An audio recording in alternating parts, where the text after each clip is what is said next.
Hi friends, welcome back to our channel village gossip kitchen. Friends, இன்றைக்கி நான் உங்கள் கூட ஷேர் பண்ண போகிறது ஒரு மேரேஜ் vlog தான் உங்கள் கூட ஷேர் பண்ண போகிறேன். நான் வந்து சேனல் ஆரம்பித்த டைம்லேருந்து ஆசைப்பட்டது எங்கள் ஊரில் நடக்கிற ஒரு மேரேஜ் ஃபங்க்ஷன் டீட்டெயிலாக உங்களுக்கு ஷேர் பண்ணணும் அப்படின்ட்டு. ஸோ அது இது வரைக்கும் நடக்கலை. இப்போது ஃபேமிலியில் ஒரு மேரேஜ் ஃபங்க்ஷன் நடந்துச்சு. அதனால் சரி அதை வந்து முடிஞ்ச அளவு கவர் பண்ணுவோம் அப்படின்ட்டு நான் கவர் பண்ணி உங்களுக்கு ஷேர் பண்ணியிருக்கேன். எங்கள் ஊரை பொறுத்த வரைக்கும் 2 நாள் ஃபங்க்ஷன் நடக்கும். அதாவது இப்போது எங்களுக்கு வந்து ஞாயிற்றுக்கிழமையும் திங்கட்கிழமையும் ஃபங்க்ஷன் நடந்துச்சு. திங்கட்கிழமை தாலி கட்டுறாங்க, ஞாயிற்றுக்கிழமை ஒரு சின்ன ஃபங்க்ஷன் நடக்கும். பெண் வீட்டு பக்கம் தான் இது நான் சொல்கிறேன். ஸோ அவங்களுக்கு வந்து நான் ஒரு வெட்டிங் கேக் ஒன்று ஆல்ரெடி நான் செஞ்சு கொடுக்குறதா சொல்லியிருந்தேன். அதனாலேயே ஒரு 1.5 கிலோவில் ஒரு வெட்டிங் கேக் ஒன்று செஞ்சுருந்தேன். ஞாயிற்றுக்கிழமை தான் கேக்கை செய்ய ஆரம்பித்தேன். சனிக்கிழமை நைட்டு கேக்கோட ஸ்பாஞ்ச் எல்லாம் ரெடி பண்ணி வச்சுருந்தேன். உண்மையாக வந்து அவரோட அக்காவோட பொண்ணுக்கு தான் மேரேஜ். நான் காலையிலே போயிருக்க வேண்டியது, ஆனால் என்னால் போக முடியலை. கேக் இருந்ததுனால கேக்கை முடிச்சுட்டு தான் போக முடியும் அப்படின்ட்டு கேக்கை வந்து காலையிலேயே ஆரம்பிச்சிட்டேன். கேக் ஒர்க்கை ஹஸ்பண்ட் மட்டும் காலையிலே போயிருந்தாங்க. குழந்தைங்களும் என் கூட வர்றதா சொல்லியிருந்தோம் போங்கம்மா அப்படின்ட்டு. இல்லைம்மா நான் அவங்க கூடயே வர்றோம் அப்படின்னு சொல்லிட்டாங்க. சரி அப்போது சேர்ந்தே வந்துடுங்க அப்படின்னு சொல்லியிருந்தேன். சரி வந்து நான் பேஸெல்லாம் நைட்டே முடிச்சு வச்சுருந்தனால காலையில் வந்து ஐசிங் ஒர்க் தான் இருந்துச்சு. ஐசிங் ஒர்க் பண்ணுறதுக்கு கூட நமக்கு கிட்டத்தட்ட ஒரு 2 மணி நேரம் 3 மணி நேரம் வரைக்கும் ஆகும். கேக் ஒர்க்குங்களை பார்த்திங்கன்னா இது வந்து நம்மளோட ஆரோக்கியத்தையும் சார்ந்தது தான். எந்த ஒர்க்காக இருந்தாலும் எனக்கு கொஞ்சம் உடல் பிரச்சனைகள் இப்போதைக்கு இருக்கிறனால, இந்த கழுத்து வலி தலைவலியெல்லாம் இருக்கனால ரொம்ப நேரம் நின்றுட்டு கேக்கு செய்ய முடியாது. நான் அதனால் மெதுவாக உட்காந்து தான் ஒவ்வொரு ஆர்டருமே இப்போ வரைக்கும் நான் செஞ்சு கொடுத்துட்ருக்கேன். ஸோ அதனால் இதுவுமே அப்படி தான் செஞ்சு கொடுத்தேன். நான் இந்த டிசைன் பண்ணுறது வந்து கேக்கோட மேல் பகுதியில் வந்து ஐசிங் வந்து ரொம்ப ஃபினிஷிங்காக இருக்கணும் அப்படின்னு அவசியம் கிடையாது. ஏன்னா இதோட மேல் வந்து நம்ம வேறு பொருளெல்லாம் வைக்க வேண்டியதாக இருக்கும். இது வந்து நான் ஸ்பேசர் வச்சு பண்ணுற மாதிரி பிளான் பண்ணியிருந்தேன். அதனால் இப்போ கேக்கோட ஐசிங் முடிச்சுட்டு போர்டெல்லாம் நீட்டாக க்ளீன் பண்ணிவிட்டு ஐசிங் முடித்ததுக்கப்புறமா அதில் வந்து சுகர் பால்ஸ் எல்லாம் கொடுத்துட்ருக்கேன். சுகர் பால்ஸை முடிச்சுட்டு இது வந்து 1 kg கேக்கு. இனி 1/2 kg கேக்கு நான் ஆல்ரெடி அதுவுமே பேஸெல்லாம் செஞ்சு வச்சுருக்கேன். அதுவுமே ஐசிங் முடித்து நம்ம ஃப்ரிட்ஜில் செட் பண்ண வச்சுட்டு ஒவ்வொரு ஒர்க்காக ஸ்டார்ட் பண்ணலாம் அப்படின்ட்டு தான் இந்த ஒர்க்கை வந்து ஸ்டார்ட் பண்ணியிருந்தேன். வீடியோ வந்து என்னோடய பெரிய பொண்ணு தான் ஷூட் பண்ணிகிட்ருக்கா. கொஞ்சம் கேமராவை அங்கிட்டு இங்கிட்டு ஆட்டிகிட்டே இருக்கா. ஸ்பேசர் வைக்கிறப்போ இடம் பத்தாதா அப்படின்னெல்லாம் செக் பண்ணி இருந்தேன். கேக்கு செய்கிறப்போ கண்டிப்பாக நம்ம ஸ்பேசர் வைக்கிறோன்னா அதுக்கேற்ற மாதிரி நம்ம ப்ரீ பிளானாக பண்ணணும். ஸோ அதுக்கேற்ற மாதிரி நானுமே கொஞ்சம் பண்ணிகிட்டு இருந்தேன். அடுத்ததாக வந்து பார்த்திங்கன்னா கோல்டன் பேப்பர் இருக்கு இல்லையா, அந்த கோல்டன் பாயில் இருக்கு இல்லையா, ஸோ அது வச்சு இந்த மாதிரி லைட்டாக டிசைன் பண்ணி கொடுக்குறேன். இது வந்து கொஞ்சம் சாய்வாக பண்ண வேண்டியது. 1/2 kg கேக்கில் கரெக்டாக சாய்வாக பண்ணியிருந்தேன். ஆனால் 1 kgயில் கவனக்குறைவாக நான் ஸ்ட்ரைட்டாகவே பண்ணியிருந்தேன். பட் இது வந்து அங்கே பெருசாக தெரியலை. இருந்தாலும் இதெல்லாம் சின்ன மிஸ்டேக் தான். கேக்கு செய்கிறப்போ நிறைய தப்பு நம்ம பண்ணுவோம். நமக்கு எவ்வளோ தான் நல்லா கேக்கு செஞ்சாலும் கண்டிப்பாக ஒவ்வொரு முறை கேக்கு செய்கிறப்போவும் நமக்கு வந்து சின்ன சின்ன தப்புகள் வரும். அதை எப்படி நம்ம சரி பண்ணி அந்த கேக்கை பண்ணுறோம் அப்படிங்கிறது தான் இருக்கும். பொதுவாக வந்து செய்கிறப்போ எந்த ஒரு தொழில் செஞ்சாலும் அதில் முடித்து அதில் கிடைக்கிற அந்த திருப்தி இருக்கும் பார்த்திங்களா, அந்த திருப்தியாக தான் நம்ம எல்லோரும் பார்ப்போம். அது முடிக்கிறதுக்கு முன்னாடி நிறைய கஷ்டங்கள் இருக்கும். ஸோ அதையும் நம்ம கண்டிப்பாக கொஞ்சம் யோசித்து பார்க்கணும்.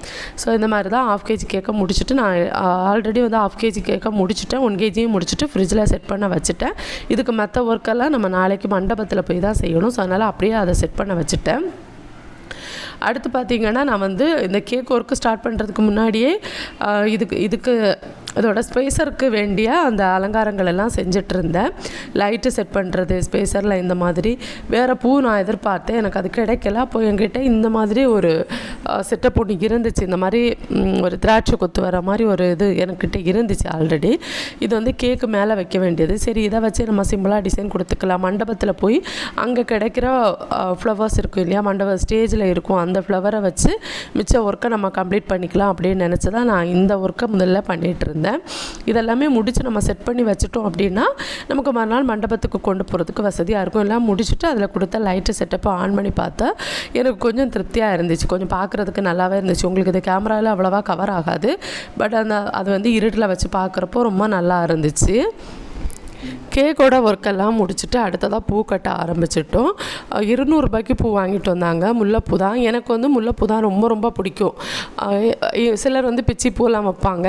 பிச்சிப்பூலாம் உங்கள் ஊரில் என்ன பேர் சொல்லுவாங்கன்னு தெரியல. இது வந்து எங்கள் ஊரில் நாங்கள் முல்லைப்பூன்னு சொல்லுவோம். உங்களுக்கு எந்த பூ பிடிக்கும் அப்படிங்கிறத மறக்காமல் கமெண்ட்ஸில் சொல்லுங்கள். ஹஸ்பண்டோட தம்பி ஒய்ஃபு தான் பூ கட்டிகிட்ருக்காங்க. அவங்க ரொம்ப ஃபாஸ்ட்டாக கட்டுவாங்க. நான் இருந்தால் ரொம்ப ஸ்லோவாக தான் பூ கட்டுவேன்.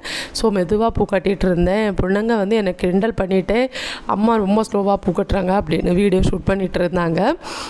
ஒரு வழியாக பூவை ரொம்ப நேரம் ஆயிடுச்சு. நாங்கள் எல்லாருமா சேர்ந்து பூவையும் கட்டி முடிச்சுட்டு அடுத்ததான் வந்து ஃபங்க்ஷனுக்கு கிளம்பி போயிட்டோம். ஃபங்க்ஷனுக்கு ரெடி ஆகிறது கிளம்பி போகிறது நான் எதுவுமே வீடியோ ஷூட் பண்ணலை. என்னென்னு தெரில, எனக்கு அந்த மாதிரியெல்லாம் தோணாது. இதுதான் என்னோடய அவுட்லுக்கு. இந்த சாரி தான் நான் கட்டியிருந்தேன் ஒரு நாள் முன்னாடி. அதுதான் என்னோடய மேக்கப். அவ்வளோதான், ரொம்ப சிம்பிளாக போயிருந்தேன். ஸோ ஃபங்க்ஷன் வீட்டில் பார்த்திங்கன்னா ஃபங்க்ஷனில் வந்து ஒரு நாள் முன்னாடி என்னென்ன நடக்கும்னா, பையன் வீட்டில் இருந்து பொண்ணுக்கு வந்து புடவை கொடுத்து விடுவாங்க.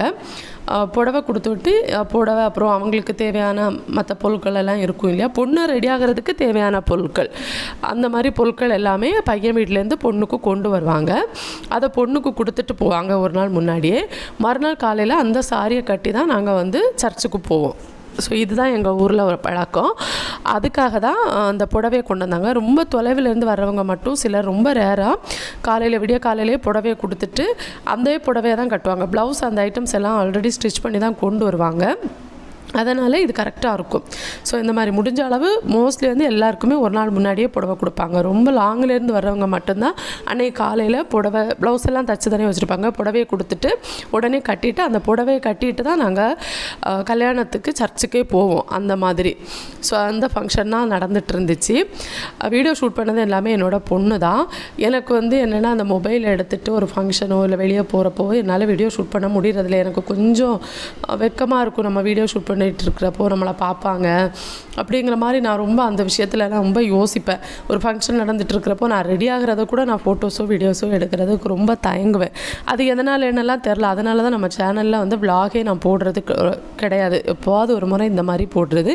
இந்த முறை இல்லைப்பா, கண்டிப்பாக எனக்கு வந்து ஓரளவாவது இந்த மேரேஜ் விலாகாக ஷூட் பண்ணணும்னு நினச்சேன். என்னோடய ஹஸ்பண்டோட அக்காவோட பொண்ணுக்கு தான் மேரேஜு.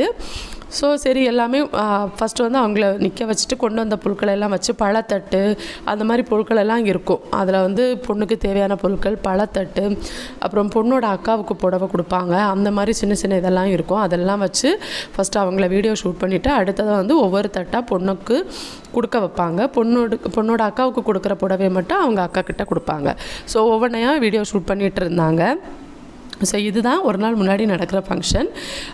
இது வந்து ரிசப்ஷன் மாதிரின்னு சொல்லலாம். ஓகேவா, பொண்ணு வீட்டு பக்கத்தில் நடக்கிற ஒரு ரிசப்ஷன். இந்த ரிசப்ஷனுக்கு வந்து ஒரு நாள் முன்னாடியே சிலர் வருவாங்க. இந்த மாதிரி புடவை கொடுக்குறவங்க, அப்புறம் வந்து ஃபேமிலியில் ரொம்ப நெருக்கமானவங்க, இல்லை மறுநாள் மேரேஜுக்கு வர முடியாதவங்க, அந்த மாதிரி ஆட்கள் மட்டும் வந்துடுவாங்க. மற்றபடி தாலி கட்டுற ஃபங்க்ஷன் அடுத்த நாள் நடக்கும் இல்லையா, அதுக்கு தான் நிறைய பேர் வருவாங்க. அதை நான் அடுத்த வீடியோவில் உங்களுக்கு ஷேர் பண்ணுறேன். எல்லா வீடியோவும் சேர்த்து ஷேர் பண்ணுறப்போ கொஞ்சம் வீடியோ லென்த்தியாக இருக்கிற மாதிரி இருந்துச்சு. அதனால தான் இது வந்து அடுத்த வீடியோவில் நான் ஷேர் பண்ணுறேன்னு சொன்னேன். இந்த புடவை கொடுக்குறது பார்த்திங்கன்னா பையனோட அக்கா முறை வருவாங்கல்ல, அந்த அக்கா அப்புறம் தங்கச்சி அந்த மாதிரி முறை வரவங்க தான் முதல்ல அந்த பொண்ணுக்கு புடவையே கொடுப்பாங்க. பையனுக்கு கூட பிறந்த அக்கா இல்லை அப்படின்னா அவங்க அக்கா முறை வர்றவங்க இருப்பாங்க வீட்டில், அவங்க கொடுப்பாங்க புடவை. ஸோ இந்த மாதிரி தான் இதுதான் எங்கள் வீட்டு சைடு நடக்கிற சின்ன ஃபங்க்ஷன். எங்கள் ஃபேமிலி பக்கத்தில், ஃபேமிலினா எங்கள் ஊரில் எல்லாமே பொதுவாக இந்த மாதிரி தான் நடக்கும். இப்போ வந்து பொண்ணோட அக்காவுக்கு புடவை கொடுப்பாங்க. அதனால் அவங்களும் ஃப்ரெண்டில் போயிருக்காங்க. அதே மாதிரி பொண்ணு பக்கத்தில் வந்து யாராவது நிற்பாங்க. இது வந்து கொஞ்சம் அதுக்காக தான் போயிருக்காங்க. அந்த தட்டெல்லாம் வாங்கி வைக்கிறதுக்கு அவங்க பக்கத்தில் யாராவது ஒருத்தங்க இந்த மாதிரி கண்டிப்பாக இருக்கணும். ஸோ அவ்வளோதான், இந்த ஃபங்க்ஷன் தான் நடக்கும் ஒரு நாள் முன்னாடி. கொஞ்சம் ஜாலியாக இருக்கும். முன்னாடியெல்லாம் பார்த்திங்கன்னா வீட்டிலே தான் எல்லா சமையலெல்லாம் பண்ணுவாங்க. ஸோ அதனால் காய்கறி வெட்டுறது அது இதுன்னு நிறைய வேலை இருக்கும். மொத்த ஃபேமிலியும் சேர்ந்து அது கொஞ்சம் ஜாலியாக இருக்கும். அதுவும் இந்த குழந்தைங்க அதை ரொம்ப என்ஜாய் பண்ணுவாங்க. பெரியவங்கள தெரியாது எனக்கு, ஆனால் குழந்தைங்க ரொம்ப என்ஜாய் பண்ணுவாங்க. நல்லாயிருக்கும். உங்கள் ஊர் பக்கம் இந்த மாதிரி என்ன பழக்கம் இருக்குது அப்படிங்கிறத மறக்காமல் கமெண்ட்ஸில் சொல்லுங்கள். இதே பழக்கம் உங்கள் ஊர் பக்கமும் இருக்கா அப்படிங்கிறதையும் கமெண்ட்ஸில் சொல்லுங்கள். எனக்கு தெரியாது, நம்ம ஊரை விட்டு வெளியே போனதே கிடையாது. அதனால் நமக்கு வந்து நம்ம ஊரில் இருக்கிற பழக்கம் மட்டும்தான் தெரியும். அதனால தான் இதை நான் ஷேர் பண்ணணும் அப்படின்னு நினச்சேன். ஸோ அவ்வளவுதான், அந்த புடவை கொடுக்குற ஃபங்க்ஷன் எல்லாமே முடிஞ்சிடுச்சு. அது முடிஞ்சதுக்கு அப்புறமா வந்து நாங்கள் சாப்பிட்டுட்டு வீடை பார்க்க கிளம்ப வேண்டியதான். இது வந்து எங்களோட ஃபேமிலி. ஸோ எல்லாம் ஃபேமிலியில் எல்லோரும் சேர்ந்து கொஞ்சம் கொஞ்சம் ஃபோட்டோஸ் எல்லாம் எடுத்திருந்தாங்க. அந்த ஃபோட்டோஸ் எல்லாம் ஷேர் பண்ணியிருக்கேன். ஸோ இது கொஞ்சம் ஜாலியாகவே இருக்கும். நமக்கு பார்க்குறப்போ எல்லோரும் ஒன்று சேர்ந்து கொஞ்சம் ஜாலியாக நம்ம என்ஜாய் பண்ணலாம். என்னோடய ஹஸ்பண்ட், அப்புறம் அவங்களோட ஃபேமிலி மெம்பர்ஸ், அப்புறம் என்னோடய பொண்ணுங்க, நாங்கள் எல்லோரும் சேர்ந்துருந்தோம். அதை வந்து ஃபோட்டோஸ் எடுத்திருந்தாங்க. அவரோட அக்கா பையன் எடுத்திருந்தாங்க, அது கொடுத்துருந்தாங்க. அந்த ஃபோட்டோ தான் இது. ஸோ கடைசியாக வந்து நெய்ச்சோறும் சிக்கனும் வச்சுருந்தோம். சிக்கன், அப்புறம் ஊறுகாய், அப்புறம் அதுக்கு தொட்டுக்கிறதுக்கு வந்து தயிர் பச்சடி இதெல்லாம் வச்சுருந்தோம். ஸோ ஃபங்க்ஷன் முடிஞ்சு ரொம்ப டயர்டாகி வீட்டுக்கு வந்துட்டோம். ஸோ அவ்வளவுதான். இப்படி தான் எங்களோட ஃபங்க்ஷன் வந்து போயிடுச்சு. நாளைக்கு அடுத்த வீடியோவில் நான் உங்களை சந்திக்கிறேன். அது வரைக்கும் bye friends. Thanks for watching. Love you all.